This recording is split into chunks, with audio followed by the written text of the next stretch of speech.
அடியார்கள் எப்போ சுதந்திரமாக சுற்றி வராங்களோ அப்போ தான் கடவுள் மகிழ்ச்சியாக இருப்பான். அதனால் அந்த நாடு செழிப்பாக இருக்கும். அடியார் எங்கே போனாலும் அவனுக்கு நல்ல வசதி கிடைக்கணுன்றதுக்காகவே ஊர்வலத்தை செழிப்பாக வச்சுருப்பான். அவங்களுக்கு மக்களுக்கு தெரியாது.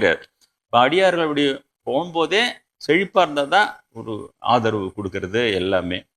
இப்போ இங்கேயே நான் இங்கே இருக்கிறேன் 20 வருஷமாக. இப்போ இங்கே இருக்கிற சரௌண்டிங் பீப்புள் அதை உணர்றாங்க. அவங்க எல்லாமே சொல்கிறாங்க. இந்த பக்கத்தில் இருக்கிற நிலம்லாம் விளையாது. அப்படியே ஒவ்வொரு நிலமாக ரவுண்டாக திட்டாக விளையாது. நான் வந்து ஒரு 2 வருஷத்துலேயே விளைய ஆரம்பிச்சு ஜனங்க அதிசயமாக வந்து பார்த்தாங்க. அது இன்னும் சொல்கிறாங்க. சாமிகள் வந்ததுக்கப்புறம் அது ஒன்ஸ் விளைய ஆரம்பித்தோன்னா அது அந்த நிலம் எனக்கு ஆச்சரியம். அது எப்படி நிலத்து தன்மையாக மாறுதுன்னு புரியுறதா? அந்த மாதிரியான அருள் விளையாட்டு இறைவன் விளையாடுவான் தன் அடியார்களுக்காக. அந்த மாதிரி அவர்களுக்கு காப்பந்தெல்லாம் பண்ணின்னு வருவான். அவங்கள வந்து பிராமண பீடாதிபதி சங்கம் ஆன்மீகத்துக்குன்னு இருக்கிறோம், இந்து சமயத்தை காப்பாற்ற போறோம்னு சொல்லிட்டு அந்த அடியார்களை என்னை போல எண்ணுக்கே அதை போட்டு இந்த பிராமணா கொலை பண்ணுற பயிற்சி கொடுத்துருக்கான் சொல்லிட்டு ரெசல்யூஷன் பாஸ் பண்ணி கொலை பண்ணுறது ஏற்பாடுற அளவுக்குன்னா அவங்க எவ்வளோ கேவலமானவனுங்க, எவ்வளோ கொடியவனுங்க. அவனுக்குள்ள குருன்றது அதுக்கு ஒரு கூட்டம், பெரியவா மகிமை புசமுசமாக எழுதுறது. அப்போ அந்த வாயில் காப்பான் தெய்வம் சொன்னது சரியா? அந்த உபதேசம்னா அதுதான் உபதேசம், மறக்கவே கூடாது. அதை விசிறி அடிச்சு என்ன சொல்லுது, 2 வாட்டி எகுறாரு அவர்.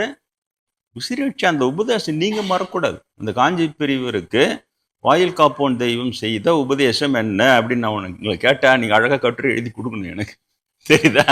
4 வரிதான், அது 2 வரியில் எழுத என்ன சொல்லிச்சு, உனக்கு மதிப்பு மரியாதை எல்லாம் பூலோகத்தில் தான், இங்கே வச்சுக்கூடாது. அவ்வளோதான். அது உள்ள அவ்வளோ பொருள் இருக்குது, அது உள்ள அவ்வளோ அர்த்தம் இருக்குது, அது உள்ள அவ்வளோ எக்ஸிஸ்டிங் ரியாலிட்டியால் இருக்குது.